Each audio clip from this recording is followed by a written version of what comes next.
Students, आज का topic है हमारा रिएक्शंस इन सॉल्यूशंस। तो चलिए फिर स्टार्ट करते हैं हम लोग हमारे लेसन को और बात करते हैं रिएक्शंस इन सॉल्यूशंस की। तो सबसे पहले मैं आपको ये बता देती हूँ कि लैब में जब हम लोग एक्सपेरिमेंट्स करते हैं ना, यानी कि लैब में जब हम लोग रिएक्शंस करते हैं ना, तो ज्यादातर रिएक्शंस जो होती है हमारी वो सॉल्यूशन में होती है। कहाँ पर होती है?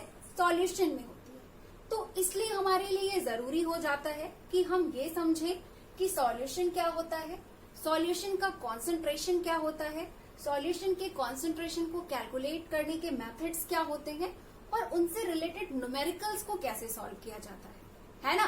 तो इसीलिए हम लोग क्या करने वाले हैं, इसीलिए हम लोग ये जो हमारा टॉपिक है रिएक्शंस इन सॉल्यूशंस, इसके अंडर में हम लोग ये डिस्कस करने वाले हैं कि सॉल्यूशन क्या होता है, सॉल्यूशन का कॉन्सेंट्रेशन क्या होता है, इसको कैलकुलेट करने के क्या क्या मेथड्स हैं और इनसे रिलेटेड न्यूमेरिकल्स को कैसे सॉल्व करते हैं। ओके, आप लोग समझ गए हम लोग क्या डिस्कस करने वाले हैं। तो चलिए फिर हम लोग स्टार्ट करते हैं हमारे लेसन को और सबसे पहले बात कर लेते हैं सॉल्यूशन के डेफिनेशन की कि सॉल्यूशन क्या है। अब सॉल्यूशन के डेफिनेशन को समझने के लिए सबसे पहले हमारा एक ये जो टर्म है होमोजीनियस मिक्सचर, ये क्लियर होना बहुत जरूरी है। पहले हमें ये पता होना चाहिए कि होमोजीनियस मिक्सचर क्या होता है, देन हम लोग समझ पाएंगे कि सॉल्यूशन क्या होता है। तो चलिए फटाफट इसे डिस्कस कर लेते हैं, देन आते हैं हम लोग हमारे मेन टॉपिक पर।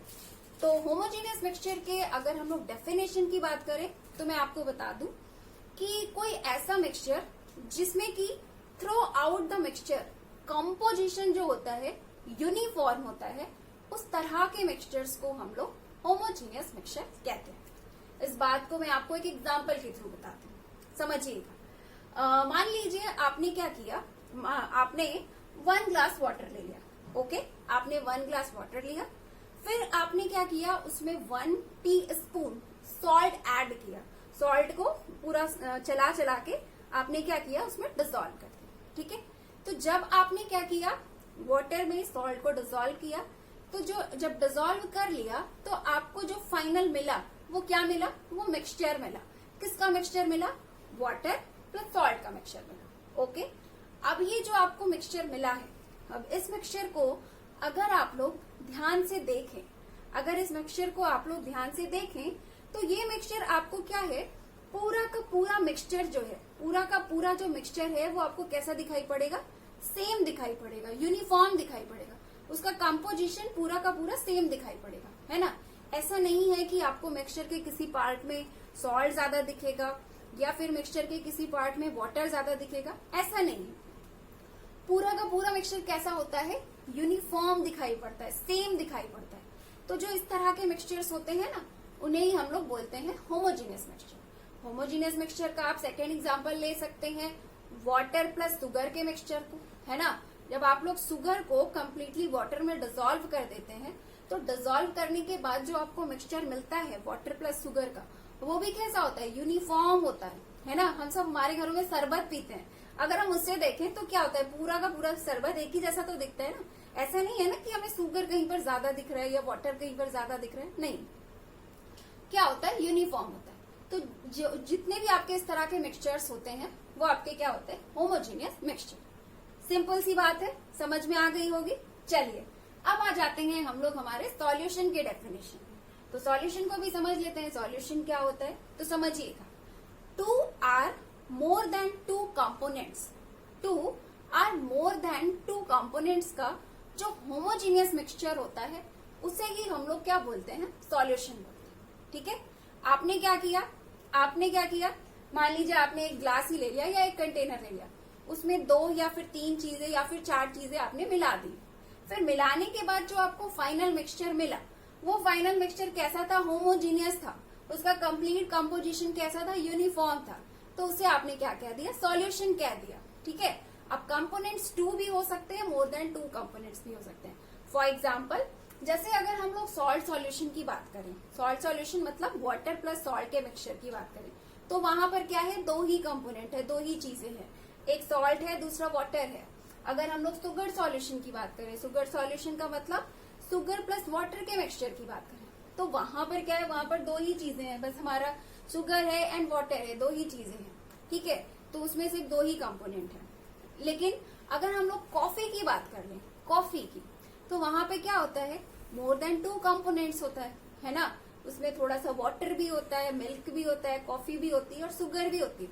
4 चीजें होती है ना, 4 चीजें होती हैं। और उसके बाद भी जो आपको फाइनल मिक्सचर आपको मिलता है, जो आपको फाइनल मिक्सचर मिलता है, वो थ्रू आउट द मिक्सचर कैसा होता है, यूनिफॉर्म होता है। ऐसा नहीं है कि कॉफी के किसी पार्ट में आपको मिल्क ज्यादा दिखाई पड़ रहा है या कॉफी के किसी पार्ट में आपको शुगर ज्यादा दिखाई पड़ रहा है, ऐसा नहीं होता। थ्रू आउट द कॉफी आपका क्या होता है, कंपोजिशन सेम होता है ना। तो जितने भी आपको इस तरह के मिक्सचर्स दिखे ना, जिनका की क्या हो, जिसमें कि कंपोनेंट्स चाहे 2 हो चाहे मोर देन 2 हो, लेकिन वो क्या हो, पूरा होमोजीनियस हो, मतलब कि कंपोजिशन यूनिफॉर्म हो, तो उस तरह के आप सारे मिक्सचर्स को क्या बोलेंगे, सॉल्यूशन बोलेंगे। ओके, तो चलिए अभी आप लोग सॉल्यूशन की डेफिनेशन समझ चुके होंगे। अब हम लोग आ जाते हैं सॉल्यूशन के कंपोनेंट्स में। तो अब अगर हम लोग सॉल्यूशन के कंपोनेंट्स की बात करें तो सॉल्यूशन में 2 कंपोनेंट्स होते हैं। कौन कौन से कंपोनेंट्स होते हैं, फर्स्ट आपका होता है सॉल्वेंट एंड सेकेंड होता है अब सॉल्यूट। तो अब आप लोग बोलेंगे मैम ये सॉल्वेंट और सॉल्यूट क्या होता है, अब इसे बताइए। तो मैं बताती हूँ क्या होता है सॉल्वेंट, क्या होता है सॉल्यूट। तो देखिए, सॉल्यूशन में जो चीजें ज्यादा मात्रा में होगी ना, जो भी पार्ट सॉल्यूशन में, जैसे आपने 2 और मोर देन 2 कंपोनेंट्स मिलाया है, मिला करके सॉल्यूशन बनाया है, तो सॉल्यूशन का जो कंपोनेंट ज्यादा मात्रा में है, जिसका अमाउंट क्या है, लार्ज है, उसे आप क्या बोलेंगे, उसे आप बोलेंगे सॉल्वेंट। फॉर एग्जाम्पल, अगर हम लोग सॉल्ट सॉल्यूशन की बात करें, सॉल्ट सॉल्यूशन का मतलब सॉल्ट प्लस वाटर की बात करें, अगर हम लोग किसकी बात कर लें, सॉल्ट प्लस वाटर की बात कर लें, तो सॉल्ट प्लस वाटर का जो आप मिक्सचर बनाते हो, उसमें क्या होता है, वाटर आपका ज्यादा मात्रा में है ना, तो ये आपका क्या कहलाएगा, ये आपका कहलाएगा सॉल्वेंट। और जो चीज कम मात्रा में है वो क्या कहलाएगी, वो चीज कहलाएगी सॉल्यूट। तो किसी भी सॉल्यूशन में जो चीज ज्यादा मात्रा में है वो सॉल्वेंट होती है और जो चीज कम मात्रा में होती है वो सॉल्यूट होती है। ओके, अच्छा, कुछ बच्चों के माइंड में क्वेश्चन आ रहा होगा कि मैम जहां पर 2 चीजें हैं वहां तो ठीक है, हमने डिसाइड कर लिया कि एक जो ज्यादा है उसको हमने कह दिया सॉल्वेंट है और जो चीज कम है, जो कि स्मॉल अमाउंट में है, उसे हमने सॉल्यूट कह दिया। लेकिन उस सॉल्यूशन का क्या, जिसमें कई सारी चीजें मिली है, लाइक कॉफी ही है, वहां पे तो हम लोगों ने 4 थिंग्स मिलाई है, तब उस केस में सॉल्वेंट कौन सा होगा, सॉल्यूट कौन सा होगा, हम वहां पे कैसे डिसाइड करेंगे, है ना। तो मैं आपको बता दूं कि बाई चांस अगर आपको कोई ऐसा सॉल्यूशन मिलता है जिसमें मोर देन 2 कंपोनेंट्स है, तो उसमें जो चीज सबसे ज्यादा मात्रा में है, जो लार्जेस्ट अमाउंट में है, उसको आप क्या बोलेंगे, उसे आप बोल देंगे सॉल्वेंट। क्या बोल देंगे, सॉल्वेंट। और जो बाकी की चीजें हैं ना, जो कम है, वो सारे सॉल्यूट हैं। उस तरह के सॉल्यूशंस को आप ये बोल देंगे कि ये ऐसा सॉल्यूशन है जिसमें एक से ज्यादा टाइप के सॉल्यूट है ना, एक से ज्यादा टाइप के सॉल्यूट है। लेकिन सॉल्वेंट कौन सा रहेगा, जो सबसे ज्यादा रहेगा उसे आप सॉल्वेंट बोल दीजिएगा, बाकी जो चीजें थोड़ी थोड़ी हैं उसे आप सॉल्यूट बोल दीजिएगा, ठीक है। बाकी अगर हम लोग ऐसे सॉल्यूशन की बात करें जो सिर्फ 2 कंपोनेंट्स से मिलकर के बनी है, तो उसमें क्या होगा, उसमें जो चीज ज्यादा है वो सॉल्वेंट है और जो चीज कम है वो सॉल्यूट है। और आपके लेवल पे, आप लोग जिस क्लास में हैं, वहां पे आपको यही वाला सॉल्यूशन पढ़ना है, बाइनरी सॉल्यूशन पढ़ना है। कौन सा सॉल्यूशन पढ़ना है, बाइनरी। बाइनरी का मतलब क्या होता है, बाइनरी सॉल्यूशन का मतलब होता है जिसमें सिर्फ 2 कंपोनेंट हो, सिर्फ एक सॉल्यूट हो और एक सॉल्वेंट हो, ठीक है। यहाँ पे आगे जो भी डिस्कशन हम लोग करने जा रहे हैं वो पूरा डिस्कशन बाइनरी सॉल्यूशन का है। आपके क्लास में बाइनरी सॉल्यूशन है, आपको सिर्फ एक सॉल्यूट और एक सॉल्वेंट के बारे में ही पढ़ना है, ठीक है। बाकी आप लोग जानते रहिए, कुछ ऐसे भी सॉल्यूशंस होते हैं जहाँ पे सॉल्यूट्स कई सारे होते हैं, 2, 3 या 4 भी होते हैं। ओके, तो चलिए फिर अब आगे की बात कर लेते हैं। अब जब आपका डेफिनेशन क्लियर हो गया, कंपोनेंट्स क्लियर हो गया, तो अब किसको समझने की बारी है, अब बारी है कॉन्सेंट्रेशन ऑफ ए सॉल्यूशन को समझने की। तो समझते हैं ये कॉन्सेंट्रेशन का क्या मतलब होता है। सॉल्यूशन, चलिए सॉल्यूशन तो हम लोग समझ गए, बट ये सॉल्यूशन का कॉन्सेंट्रेशन क्या होता है, कॉन्सेंट्रेशन को भी समझ लेते हैं। तो ये भी बहुत सिंपल है, समझिएगा। किसी भी सॉल्यूशन में जो सॉल्यूट का अमाउंट होता है ना, वही एक्चुअल में उस सॉल्यूशन का कॉन्सेंट्रेशन होता है। समझ पा रहे हैं मैं क्या कह रही हूँ। किसी भी सॉल्यूशन में सॉल्यूट का जो अमाउंट होता है वही उस सॉल्यूशन का कॉन्सेंट्रेशन होता है। जैसे मैं क्या करूं, मैं आपके लिए 2 ग्लासेस ली, मैंने एक ग्लास लिया ग्लास नंबर ए एंड मैंने एक सेकेंड ग्लास लिया ग्लास नंबर बी, ठीक है। इसमें भी मैंने लिया वाटर प्लस शुगर एंड इसमें भी लिया मैंने वाटर प्लस शुगर, दोनों ही जगह मैंने लिया, ठीक है। वाटर प्लस शुगर समझिएगा, दोनों ही जगह मैंने लिया। पहले वाले में क्या किया, मैंने शुगर थोड़ा ज्यादा ले लिया, मैंने शुगर क्या लिया 2 टेबल स्पून ले लिया, और इसमें मैंने क्या किया, शुगर मैंने 1 टेबल स्पून ले लिया, ठीक है। तो दोनों में फर्क क्या है, इसका कॉन्सेंट्रेशन क्या होगा, ज्यादा होगा, क्योंकि इसमें मैंने क्या किया है, इसमें मैंने सॉल्यूट को यानी कि शुगर को ज्यादा लिया है ना। किसी भी सॉल्यूशन का कॉन्सेंट्रेशन क्या होता है, किसी भी सॉल्यूशन का कॉन्सेंट्रेशन एक्चुअल में सॉल्यूट का अमाउंट होता है। जिस सॉल्यूशन में सॉल्यूट ज्यादा मात्रा में है, ऐसा नहीं कि सॉल्वेंट से ज्यादा मात्रा में है, मतलब अपने आप में ज्यादा मात्रा में है। जैसे मान लीजिए आप दोनों में 1 ग्लास वाटर ले रहे हैं और आप शुगर को टेबल स्पून से थोड़ा थोड़ा ले रहे हैं, ठीक है। तो पहले तो आपने ये डिसाइड कर लिया कि वाटर हमारा सॉल्वेंट है एंड शुगर हमारा सॉल्यूट है, क्योंकि वाटर जो है वो हमारे शुगर के कंपेयर में काफी ज्यादा है। तो पहले ये तो डिसाइड है कि वाटर हमारा सॉल्वेंट है, शुगर हमारा सॉल्यूट है। बट इन दोनों को कंपेयर करें तो एक जगह पे हमने 2 टेबल स्पून लिया है शुगर और एक में लिया है हमने 1 टेबल स्पून शुगर।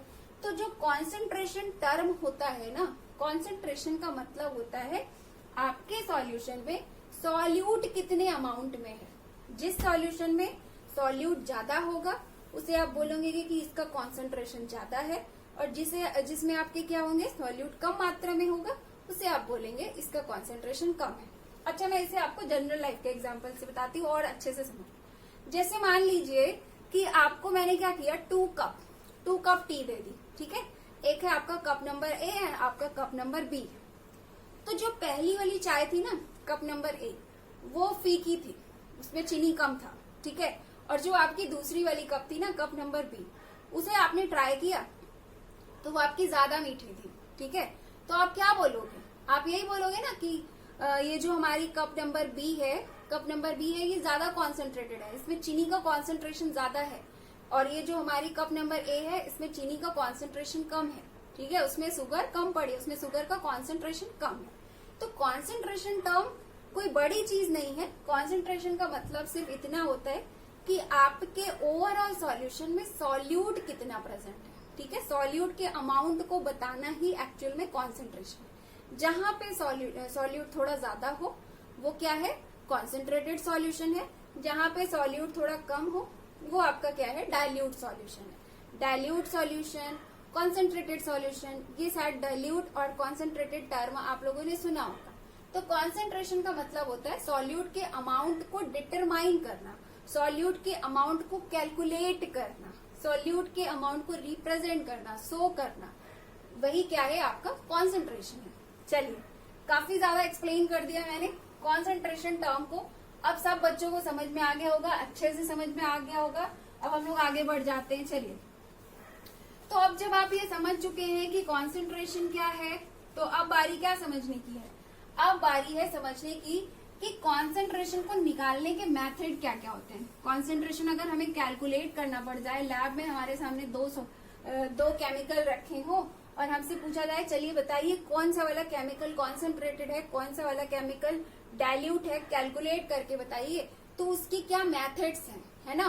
कॉन्सेंट्रेशन को कैलकुलेट करने की क्या मेथड्स हैं, अब हम लोग ये डिस्कस करेंगे। तो किसी भी सॉल्यूशन को कैलकुलेट करने के वैसे तो बहुत सारे मेथड्स होते हैं, लेकिन जो आपकी क्लास में है वो टोटल हमारे पास 4 मेथड्स हैं। क्या क्या है, first is your mass percent, इसे हम लोग वेट परसेंट भी कहते हैं। सेकेंड है आपका मोल फ्रैक्शन, थर्ड है आपका मोलैरिटी एंड फोर्थ है आपका मोलैलिटी। तो चलिए एक एक करके सभी को समझ लेते हैं। सबसे पहले बात कर लेते हैं मास परसेंट और वेट परसेंट की। क्या होता है मास परसेंट, समझते हैं। अब मास परसेंट क्या होता है, इसको मैं आपको बहुत ही सिंपल एग्जांपल के थ्रू समझाऊंगी, समझिएगा। मान लीजिए आपने क्या किया, आपने चलिए 27 ग्राम वाटर ले लिया। अब कुछ बच्चे सोच रहे होंगे मैम 27 ग्राम वाटर कैसे लेंगे, वाटर तो हम लीटर में बताते हैं। आपने ग्राम कैसे ले लिया, लैब में होता है, लैब में चीजें ग्राम में भी रिप्रेजेंट की जाती है, एक्सपेरिमेंट्स की नीड होती है, ठीक है। तो चलिए आप लैब में कुछ एक्सपेरिमेंट कर रहे हैं और वहां पे आपने 27 ग्राम वाटर लिया है, ओके। इसके आगे बढ़ते हैं। फिर हमने क्या किया, उसमें हमने क्या किया 3 ग्राम हमने उसमें सॉल्ट मिक्स कर दिया, NaCl common salt, okay, mix किया। तो अब जब इसे मिक्स किया तो हमारा जो सॉल्यूशन बनेगा वो कितने ग्राम होगा, सॉल्यूशन हमारा कितने ग्राम होगा, 30 ग्राम होगा। ऑब्वियस सी बात है 30 ग्राम होगा। जब आपका 27 ग्राम वाटर था, 3 ग्राम आपका सॉल्ट था, आपने मिलाया, दोनों को पूरा मिला दिया, तो मिला के जो आप सॉल्यूशन बनाओगे वो कितना मिलेगा, 30 ग्राम मिलेगा ना, दोनों का वेट ऐड हो जाएगा ना। चलिए, तो ये आपका सॉल्वेंट था, ये आपका क्या था, सॉल्यूट था, और ये आपका क्या है, सॉल्यूशन है फाइनल जो आपने बना रखा है, ठीक है। इतना काम आपने कर लिया। अब इसके आगे की बात समझिए, इतना आपने कर लिया। तो अब मैंने आपसे पूछा कि आप मुझे ये बताओ कि आपने कितने परसेंट इसमें आपके सॉल्यूशन, जो आपका ओवरऑल सॉल्यूशन है, उस सॉल्यूशन में कितने ग्राम परसेंट आपका सॉल्यूट है, कितने ग्राम परसेंट आपका सॉल्यूट है। तो आप कैसे बताओगे, ये क्या देखने में आपको कुछ वैसा नहीं लग रहा है जैसे एग्जाम में रिजल्ट कैलकुलेट करते हैं, एग्जाम में रिजल्ट कैलकुलेट करते हैं ना, जैसे कोई बच्चा है, वो आपको 30 मार्क्स का टेस्ट था उसका, ठीक है, अब वो उसमें से 3 मार्क्स पाया था, तो अभी किसी ने आपसे पूछा कि ये इस बच्चे का कितने परसेंट बना है, तो आप लोग क्या करते हो, सिंपली यही करते हो ना, तो ये आप लोग इंटू 100 करके फटाक से आप क्या करते हो, 300/30, ओके, आप बता देते हो 10%, ये बच्चा 10% पाया, फेल हो गया, ऐसे बता देते हो ना। तो जस्ट लाइक ये भी ऐसा ही है कुछ, ये भी बहुत सिंपल है। क्या है कि आपने एक सॉल्यूशन बनाया हुआ है लैब में, जिसमें आपने 27 ग्राम सॉल्वेंट लिया था और 30 ग्राम आपने सॉल्यूट लिया था, 3 ग्राम आपने सॉल्यूट लिया था और आपको 30 ग्राम सॉल्यूशन मिला था, ठीक है, 30 ग्राम सॉल्यूशन मिला था। फिर आपसे मैंने पूछा कि बेटा ये बताओ कि ये जो आपने सॉल्यूशन बनाया है ना 30 ग्राम, इसमें से सॉल्यूट कितना है, सॉल्यूट को आप मुझे परसेंट में कैलकुलेट करके बताओ। तो आप कैसे बताओगे, ऐसे ही बताओगे, आप बोल दोगे मैम ये 10% है, क्योंकि जब हमारा ओवरऑल सॉल्यूशन 30 ग्राम का है और सॉल्यूट हमारा 3 ग्राम का है, तो इसका मतलब 30 आउट ऑफ 3 अगर हम लोग चेक करें तो 3 तो हमारा 10% है ना। आप लोग इजीली बता लोगे, सिंपल सी चीज है। तो चलिए, अभी जब आप लोग ये सारी बेसिक बातें समझ गए, तब इसी को हम यहाँ पर अप्लाई करके मास परसेंट समझ लेते हैं क्या होता है।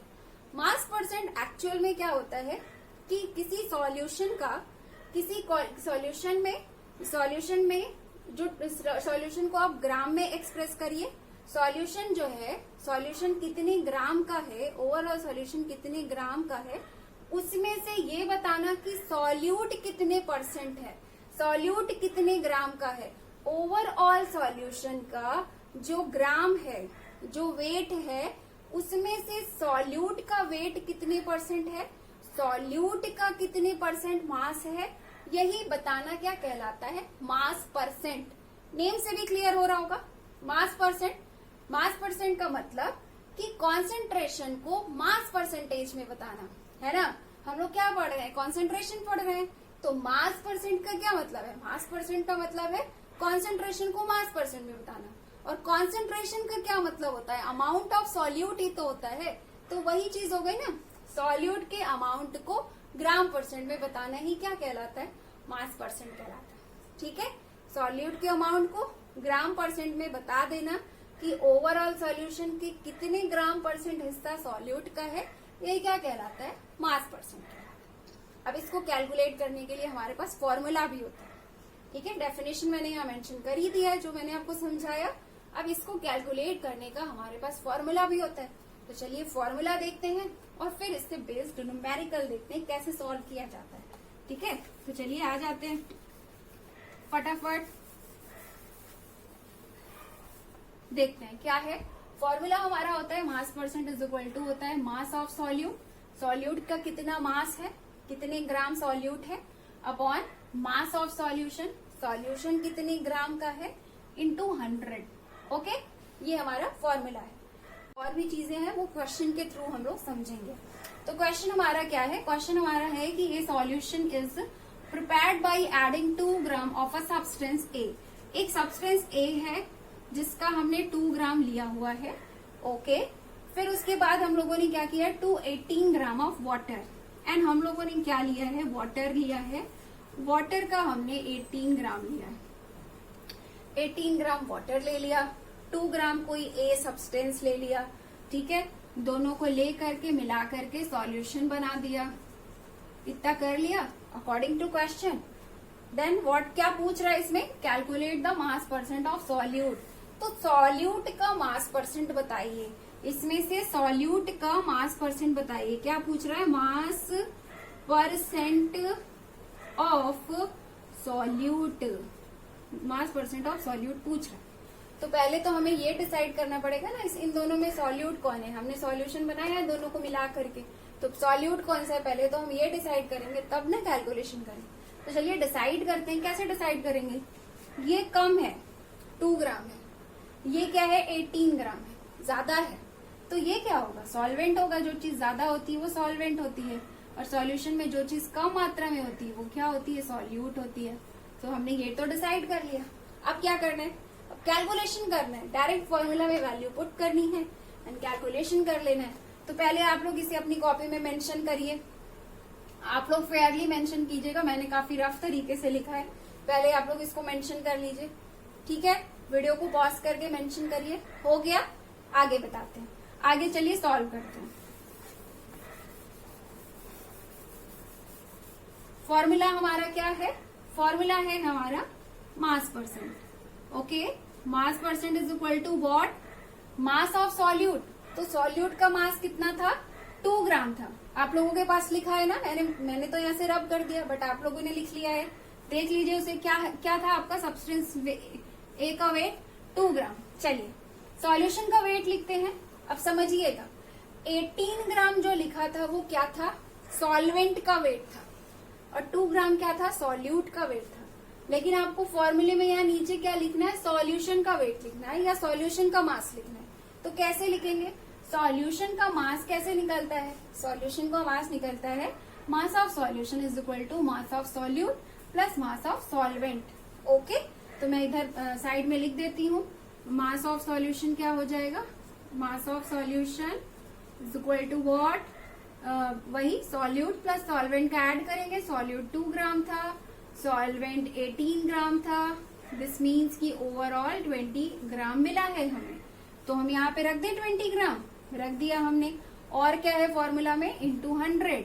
चलिए हमने इंटू 100 भी कर दिया, तो हमें क्या मिल गया, 200 ऊपर मिल गया, नीचे 20 मिल गया। चीजें ग्राम में तो है ही, कितने 10 टाइम्स है ना, तो ये क्या है 10%। ठीक है, तो हमें आंसर यहाँ पे मिल गया है। तो ये तरीका होता है मास परसेंट को एक्सप्रेस करने का। अच्छा, 10% से हमें क्या पता चल रहा है कि ओवरऑल हमारा जो सॉल्यूशन कितना था, 20 ग्राम था, और 20 ग्राम में से 2 ग्राम सॉल्यूट है। देख के भी पता चल रहा है कि 20 ग्राम का 10% ही तो होता है 2 ग्राम, है ना। 2 ग्राम हमारा 10% ही तो होता है, देख के भी पता चल रहा है। बाकी हमारे पास फॉर्मूला है तो हमने उसका यूज करके कैलकुलेशन भी कर लिया है। तो इस तरह से होते हैं इसके न्यूमेरिकल्स। ठीक है, आप लोग मास परसेंट समझ गए हैं। तो चलिए अब इन सबको भी देख लेते हैं, मोल फ्रैक्शन, मोलैरिटी, ये सारी चीजें भी समझ लेते हैं। बात करते हैं मोल फ्रैक्शन की। अब अगर हम लोग मोल फ्रैक्शन के बारे में बात करें तो सबसे पहले मैं आपको ये बता दूं कि मोल फ्रैक्शन हम लोग सॉल्यूट का और सॉल्वेंट का दोनों का अलग अलग कैलकुलेट कर सकते हैं। तो चलिए एक एक करके दोनों के फॉर्मूले को देख लेते हैं और साथ ही साथ उनके डेफिनेशन को भी डिस्कस कर लेते हैं। पहले हम लोग बात करते हैं मोल फ्रैक्शन ऑफ सॉल्यूट की। तो मोल फ्रैक्शन ऑफ सॉल्यूट का फॉर्मूला जो होता है वो आपका क्या होता है, mole fraction of solute is equal to होता है number of moles of solute upon total number of moles of solution. Okay, तो अगर हम लोग इसे डिफाइन करें तो कैसे डिफाइन कर सकते हैं, हम लोग इसे डिफाइन इस तरह से कर सकते हैं कि the mole fraction of the solute is the ratio of number of moles of solute to the total number of moles of solution, है ना। फॉर्मूले को देख के क्या पता चल रहा है कि जो सॉल्यूट का मोल फ्रैक्शन होता है वो क्या होता है, वो आपका रेशियो होता है आपके सॉल्यूट के नंबर ऑफ मोल्स और आपके टोटल सॉल्यूशन के नंबर ऑफ मोल्स का। ठीक है, तो जिसका भी मोल फ्रैक्शन कैलकुलेट करना है उसके नंबर ऑफ मोल्स को आप लोग क्या करेंगे, फॉर्मूले में ऊपर की तरफ रख लेंगे और फॉर्मूले में नीचे की तरफ अपॉन के नीचे क्या रखेंगे, अपॉन के बाद नीचे की तरफ आप रखेंगे कंप्लीट सॉल्यूशन के नंबर ऑफ मोल्स को। जैसे यहाँ पे सॉल्यूट निकालना है तो सॉल्यूट का नंबर ऑफ मोल्स हो गया अपॉन टोटल सॉल्यूशन का नंबर ऑफ मोल्स हो गया।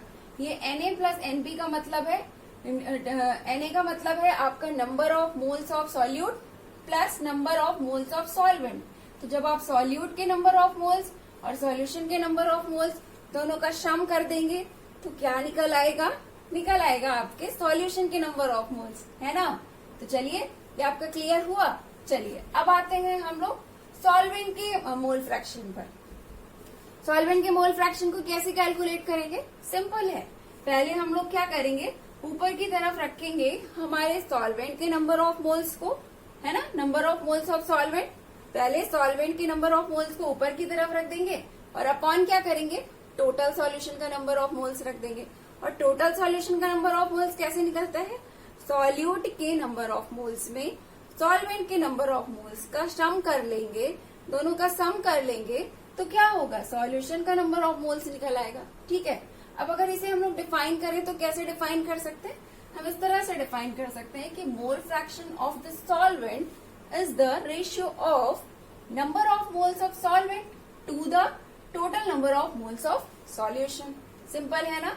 अब देखिए यहाँ पे हम लोग क्या कर रहे हैं, आपके जो सॉल्यूट है ना उसके मोल फ्रैक्शन को ए से रिप्रेजेंट कर रहे हैं।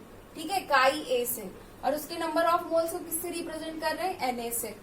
ठीक है, और सॉल्वेंट की बात करें तो सॉल्वेंट को हम लोग बी मान ले रहे हैं, component B of the solution. उसके हम लोग मोल फ्रैक्शन को काई बी से रिप्रेजेंट कर रहे हैं और उसके टोटल नंबर ऑफ मोल्स को किससे रिप्रेजेंट कर रहे हैं, सॉल्वेंट के Nb से रिप्रेजेंट कर रहे हैं।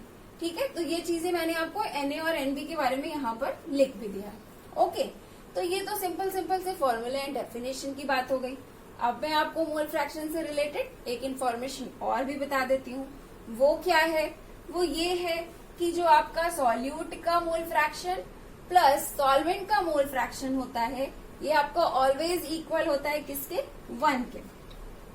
तो अब आप कहेंगे चलिए मैम हम तो समझ गए कि दोनों का मोल फ्रैक्शन का सम ऑलवेज 1 के इक्वल होता है, लेकिन इसका यूज क्या है, अगर हमें ये इन्फॉर्मेशन मिल रही है तो इसका यूज क्या है। तो इसका यूज बहुत ही सिंपल है। क्या है, देखिए अगर आपको दो में से किसी एक का मोल फ्रैक्शन पता है और दूसरे का मोल फ्रैक्शन आपसे कैलकुलेट करने के लिए कहा जा रहा है तो आप क्या करेंगे, आप इस फॉर्मूले का यूज कर लेंगे। मान लीजिए आपको यहाँ पे सॉल्वेंट का मोल फ्रैक्शन काई भी पता है। ठीक है, काई भी पता है और आपसे क्वेश्चन में क्या कह रहा है, सॉल्यूट के मोल फ्रैक्शन कैलकुलेट करने के लिए कह रहा है, काई ए कैलकुलेट करने के लिए कह रहा है। तो क्या है, आप सिंपली कैलकुलेट कर लेंगे क्योंकि आपको ये वाली इन्फॉर्मेशन है। कैसे करेंगे, जस्ट आप लोग क्या करेंगे, 1 में से सॉल्वेंट के मोल फ्रैक्शन को क्या करेंगे, 1 में से आप सब्सट्रैक्ट कर देंगे, आपको आंसर मिल जाएगा, है ना। तो इसको भी रखिएगा, मोस्ट इम्पोर्टेंट है ये। ठीक है, तो ये तो बात हो गई मोल फ्रैक्शन की। अब आ जाते हैं हम लोग मोलैरिटी में। मोलैरिटी को समझते हैं, मोलैरिटी क्या होती है। अच्छा, नेम से क्या लग रहा है, मोलैरिटी यहाँ पे भी कुछ मोल्स के बारे में ही बात हो रही होगी। जैसे मोल फ्रैक्शन में पूरा का पूरा कॉन्सेंट्रेशन हम लोग किसके टर्म्स में रिप्रेजेंट कर रहे हैं, मोल्स के टर्म्स में रिप्रेजेंट कर रहे हैं, है ना। सॉल्यूशन का टोटल मोल्स ले रहे हैं और जिसका भी कैलकुलेट करना है उसका ले रहे हैं। जब सॉल्यूट का लेना था तो हमने ऊपर सॉल्यूट रख लिया था, जब सॉल्वेंट का कैलकुलेट करना था तो हमने ऊपर सॉल्वेंट का रख लिया था। तो इसी तरह से मोलैरिटी टर्म्स से भी कुछ क्लियर हो रहा है ना, मोलैरिटी वर्ड सुन के कुछ नंबर ऑफ मोल्स की बात होगी। तो हाँ, चलिए मैं आपको मोलैरिटी की भी डेफिनेशन बता देती हूँ। मोलैरिटी का मतलब होता है सॉल्यूशन, जो आपका सॉल्यूशन है ना, सॉल्यूशन के 1 लीटर वॉल्यूम में आपका क्या है, सॉल्यूशन है तो सॉल्यूशन के किसमें 1 लीटर वॉल्यूम में, सॉल्यूशन के 1 लीटर वॉल्यूम में सॉल्यूट के नंबर ऑफ मोल्स को ही हम लोग क्या बोलते हैं, मोलैरिटी। ठीक है, हम लोग क्या एक्सप्रेस कर रहे हैं, हम लोग हमारे सॉल्यूशन का कॉन्सेंट्रेशन एक्सप्रेस कर रहे हैं। और कॉन्सेंट्रेशन क्या होता है, कॉन्सेंट्रेशन हमारा अमाउंट ऑफ सब्सटेंस होता है, अमाउंट ऑफ सॉल्यूट होता है। तो हम लोग यहाँ पे मोलैरिटी के केस में हमारे सब्सटेंस के यानी कि हमारे सॉल्यूट के कॉन्सेंट्रेशन को किस तरह से एक्सप्रेस कर रहे हैं, उसके मोल्स के फॉर्म में एक्सप्रेस कर रहे हैं। हम लोग ये बता रहे हैं कि मोलैरिटी का क्या मतलब होता है। मोलैरिटी को अगर हम लोग डिफाइन करें तो हम लोग इस तरह से कर सकते हैं कि कंप्लीट सॉल्यूशन के 1 लीटर में हमारे सॉल्यूट के जितने नंबर ऑफ मोल्स डिसॉल्व होते हैं उसे ही हम लोग क्या बोलते हैं, उसे ही हम लोग हमारे सॉल्यूशन की मोलैरिटी बोलते हैं। तो जो चीज मैंने आपको यहाँ पर एक्सप्लेन की उसे मैंने यहाँ पर मेंशन भी कर दिया है कि molarity is defined as the number of moles of solute dissolve in 1 litre of solution. Okay, तो फॉर्मूला क्या बनेगा, फॉर्मूला भी ऐसे ही बनेगा कि number of moles of solute को ऊपर रखेंगे अपॉन क्या रखेंगे, अपॉन हमारे कंप्लीट सॉल्यूशन का वॉल्यूम किस में रखेंगे, लीटर में रखेंगे, क्योंकि हम लोग 1 लीटर वॉल्यूम में डिस्कशन कर रहे हैं। तो फॉर्मूला हमारा क्या बना, molarity is equal to number of moles of solute upon volume of the solution in litre. Okay, तो हम लोग मोलैरिटी को किससे रिप्रेजेंट करते हैं, कैपिटल एम से, नंबर ऑफ मोल्स को किससे रिप्रेजेंट करते हैं, स्मॉल एम से, वॉल्यूम को किससे रिप्रेजेंट करते हैं, कैपिटल वी से। तो हम लोग चाहें तो इसे इस फॉर्म में भी फॉर्मूले को हमारे मेंशन कर सकते हैं। ओके, चलिए अब आते हैं हम लोग हमारे लास्ट कॉन्सेंट्रेशन टर्म्स में, और वो क्या है, वो है आपका मोलैलिटी। दोनों में फर्क समझिएगा, मोलैरिटी यहाँ पे आर है और यहाँ पे क्या है, मोलैलिटी यहाँ पे एल है।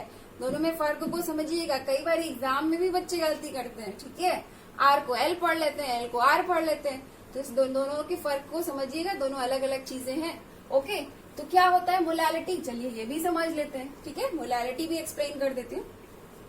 तो मोलैलिटी टर्म से भी कुछ क्लियर हो रहा है, कुछ पता चल रहा है किसके बारे में बात हो रही होगी, यस, नंबर ऑफ मोल्स के बारे में बात हो रही है। तो किसमें नंबर ऑफ मोल्स, इसमें तो हम लोग कंप्लीट सॉल्यूशन के 1 लीटर में डिसॉल्व नंबर ऑफ मोल्स की बात कर रहे थे, है ना।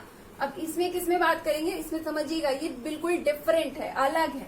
यहाँ पे बात होती है mass of solvent in kilogram, मतलब 1 किलोग्राम सॉल्वेंट में, सॉल्यूशन नहीं, मोलैलिटी के केस में किसमें, सॉल्वेंट में, वो भी किसमें, किलोग्राम में। यहाँ पे जब मोलैलिटी की बात करूं तो मैं आपको बता दूं कि आपके सॉल्वेंट के 1 किलोग्राम, वो भी किसके, सॉल्वेंट के 1 किलोग्राम में सॉल्यूट के डिसॉल्व नंबर ऑफ मोल्स को हम लोग क्या बोलते हैं, मोलैलिटी बोलते हैं। यहाँ पे भी dissolve number of moles of solute की बात हो रही थी, यहाँ पे भी dissolve number of moles of solute की बात हो रही है।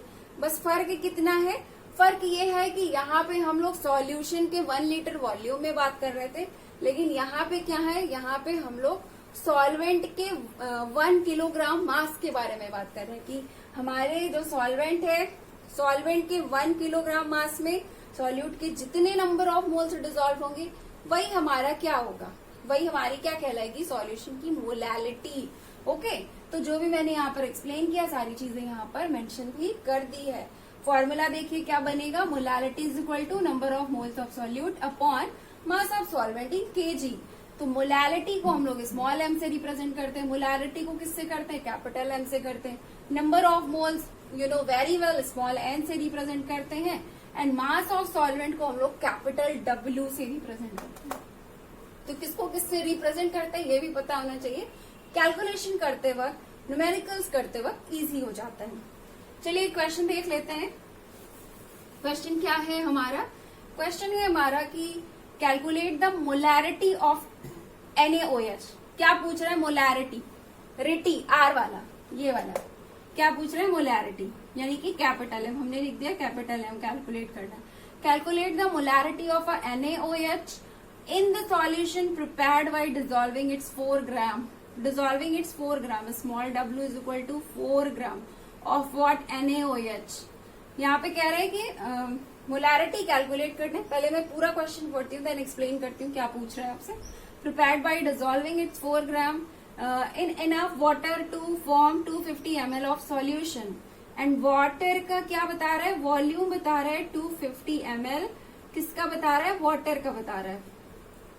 ये वाटर की बात हो गई।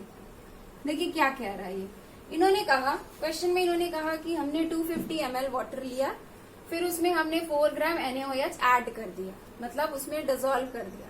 जब डिसॉल्व कर दिया तो अभी जो हमें फाइनल सॉल्यूशन मिल रहा है उसकी मोलैरिटी कैलकुलेट करके बताइए, है ना। तो इससे क्या पता चल रहा है, 250 ml हमारा सॉल्वेंट है, वाटर है, और जो आपका NaOH क्या है, वो आपका सॉल्यूट है ना, वो आपका सॉल्यूट है। तो दोनों चीजें हमें पता है, सॉल्वेंट पता है, सॉल्यूट पता है, सॉल्यूशन बन गया, मोलैरिटी कैलकुलेट करनी है। तो चलते हैं मोलैरिटी के फॉर्मूले में, देखते हैं क्या होता है फॉर्मूला। फॉर्मूला है हमारा number of moles of solute upon volume of solution in litre. तो उसमें इसको कैलकुलेट करने के लिए हमें क्या चाहिए, इसको कैलकुलेट करने के लिए हमें चाहिए एन चाहिए, नंबर ऑफ मोल्स चाहिए। तो नंबर ऑफ मोल्स तो यहाँ पे गिवन नहीं है, तो हम लोग खुद से कैलकुलेट करेंगे। कैसे करेंगे मैं आपको बताती हूँ। और volume of solution in litre, और सॉल्यूशन का वॉल्यूम इन्होंने किस में बोला है, लीटर में बोला है, और हमें क्वेश्चन में किस में गिवन है, ml में गिवन है। तो हमें क्या क्या करना पड़ेगा, पहले हमें नंबर ऑफ मोल्स कैलकुलेट करना पड़ेगा, देन उसके बाद हमें इसे लीटर में कन्वर्ट करना पड़ेगा, फिर उसके बाद हम लोग फिर उसके बाद ही हम लोग फॉर्मूले में चीजों को पुट करके हमारे क्वेश्चन को सॉल्व कर सकते हैं। तो पहला काम तो मैं इसे लीटर में कन्वर्ट कर देती हूँ यहाँ पे, जो सिंपल चीज है। देन हम लोग नंबर ऑफ मोल्स को कैलकुलेट करके आगे का कैलकुलेशन करेंगे। तो समझिएगा, इधर मैं करती हूँ यहाँ पे अच्छे से, थोड़ा सा प्रॉपर स्पेस लेके करती हूँ, ठीक है, ताकि आप लोगों को अच्छे से चीजें दिखाई पड़े। चलिए करते हैं। क्या है देखिए, आपको दिया हुआ है क्वेश्चन में V = वॉट 250 ml दिया है, ठीक है। तो हमें इसे लीटर में कन्वर्ट करना है। कैसे करेंगे मैं बताती हूँ। देखिए, आपको पता है, आपको क्या पता है, आपको पता है कि 1 लीटर = होता है 1000 ml। आप चाहें तो इसे ऐसे भी लिख सकते हैं, मैंने आपको साइंटिफिक नोटेशन सिखा रखा है। क्या हो जाएगा, 10⁻³ ml, है ना, ठीक है। इतना समझ में आया। इसके आगे लिखिए, इसके आगे की बात करते हैं। अगर ऐसा है तो फिर ऐसा भी तो हो सकता है ना कि 1 ml = क्या हो जाएगा, अगर 1 लीटर = 10⁻³ ml होता है तो 1 ml = क्या हो जाएगा, 1 ml = क्या हम लिख सकते हैं, 10⁻³ लीटर। ऑफकोर्स लिख सकते हैं। जब 1 लीटर = 10⁻³ + 3 ml होता है तो 1 ml = क्या हो जाएगा, 10⁻³ लीटर। सिंपल, इतना क्लियर। अब देखिए, हमें यहाँ पे क्या करना है, हमें लीटर में ही चाहिए था, तो हम इसे लीटर में कन्वर्ट कर लें। कैसे हो जाएगा, ये हो जाएगा आपका V = 250 × 10⁻³ लीटर, है ना। अभी कैसे कन्वर्ट हुआ, क्योंकि हमें ये चीजें ये हमारे पास क्या है, क्योंकि हमें इन चीजों का इंफॉर्मेशन है, हमें पता है, इसलिए हमने यहाँ पे इसे कन्वर्ट कर लिया, ठीक है। ये था, ये ऐसा था, इसलिए अब देखिए मैं आपको प्रॉपर सीक्वेंस में लिख देती हूँ, क्योंकि फिर आप लोग कॉपी में गड़बड़ लिख लेते हैं। तो क्या है, आप ऐसे लिख सकते हैं ना, V = आप ऐसे लिखिए। देयरफॉर V = हमारा क्या हो जाएगा, 250 × 10⁻³ लीटर। चलिए, V हो गया। N कैलकुलेट करते हैं, स्मॉल n कैलकुलेट करते हैं। स्मॉल n कैसे होगा, मोल कॉन्सेप्ट में मैंने आपको बताया था। मोल कॉन्सेप्ट में मैंने नंबर ऑफ मोल्स को कैलकुलेट करने के लिए आपको 3 फॉर्मूलाज बताया था। याद करिए, 3 फॉर्मूलाज बताया था ना। एक वेट वाला फॉर्मूला बनाया था, मास इन ग्राम वाला, एक नंबर ऑफ पार्टिकल्स वाला फॉर्मूला, और एक वॉल्यूम वाला फॉर्मूला बताया था। यहाँ पे क्या गिवन है, यहाँ पे वेट गिवन है ना, वेट इन ग्राम या फिर मास इन ग्राम कहिए, वही गिवन है। तो हमें नंबर ऑफ मोल्स चाहिए मोलैरिटी कैलकुलेट करने के लिए। तो हम अपने कौन से फॉर्मूले का यूज करेंगे, ऑफकोर्स मास इन ग्राम वाले फॉर्मूले का यूज करेंगे। तो लिखिए N = क्या हो जाएगा, वेट इन ग्राम अपॉन क्या हो जाएगा, मोलर मास, ठीक है। तो वेट इन ग्राम की बात करें तो स्मॉल w हमें गिवन है। क्या, कितना गिवन है हमारा, कितना गिवन है हमारा, 4 ग्राम गिवन है, ओके। अब बात करें मोलर मास की, तो NaOH का मोलर मास कितना होता है? मोलर मास ऑफ NaOH कितना होता है? सबके एटॉमिक मास को, फटाफट सबके एटॉमिक मास को ऐड करिए, आपको मिलेगा 40। ठीक है, एवरेज एटॉमिक मास को सबका फटाफट ऐड कर लीजिए, सम करके चेक कर लीजिए, 40 के अप्रॉक्स आएगा। ओके, तो ये आपका हो गया 40। तो क्या मिल रहा है हमें? सीधे सीधे 0.1 मिल रहा है नंबर ऑफ मोल्स। ठीक है, स्मॉल n हमें मिल गया, हमें V भी मिल गया, N भी मिल गया। तो अब हम लोग मोलैरिटी को कैलकुलेट कर सकते हैं। तो small m is equal to क्या होता है? Small n upon capital V। Small n की जगह हम क्या लिखेंगे? 0.1। और इसमें क्या लिखेंगे? इसमें हम लोग देखिए, ये जो आपका 250 इंटू 10 टू द पावर -3 है, क्या हम इसे ऐसे लिख सकते हैं? 1 2 3 3 टाइम्स है ना, तो देखिए क्या आपके 3 डिजिट्स है ना। ठीक है, तो ये पॉइंट इधर चला जाए, है ना, -3 हट जाए, तो क्या हो जाएगा? ये हो जाएगा ना कुछ इस तरह से। ठीक है, मैंने ये सारी चीजें आप लोगों को पहले ही सिखा रखी है, सब कुछ पूरा कैलकुलेशन कैसे कैसे क्या करते हैं। ठीक है, ये समझ में आ रहा है। चलिए आगे बढ़ते हैं। क्या हो जाएगा यहाँ पे? 0.250। ओके, कैलकुलेट करिए, कैलकुलेट करिए, क्या हो जाएगा? ठीक है, हमें पता है कि 25 फोरजा क्या होता है? 100 होता है। तो यहाँ पे हमें क्या पता चल रहा है? यहाँ पे हमें मिल जाएगा 0.4 के अप्रोक्स, 0.4। ठीक है, 0.4 मोलैरिटी। तो हमारा फाइनल आंसर क्या आ रहा है? हमारा जो फाइनल आंसर है, हम वहां पे बोल सकते हैं कि 0.5 मोलैरिटी हमें मिलेगा। इसका, इस सॉल्यूशन की जो कॉन्सेंट्रेशन होगा वो कितना होगा? 0.5 मोलर कॉन्सेंट्रेशन होगा इस पर्टिकुलर सॉल्यूशन। ठीक है, तो हमारा यहाँ पे ये वाला न्यूमेरिकल भी हो गया है और ये वाला टॉपिक हमारा यहाँ पे कंप्लीट हो गया है। अब हम लोग मिलेंगे नेक्स्ट लेक्चर में, और इस चैप्टर से रिलेटेड, इस टॉपिक से रिलेटेड भी और इस चैप्टर से रिलेटेड भी कुछ इंपॉर्टेंट न्यूमेरिकल्स को डिस्कस करेंगे नेक्स्ट लेक्चर में। तो फिर मिलते हैं नेक्स्ट लेक्चर में। Have a nice day, thank you so much.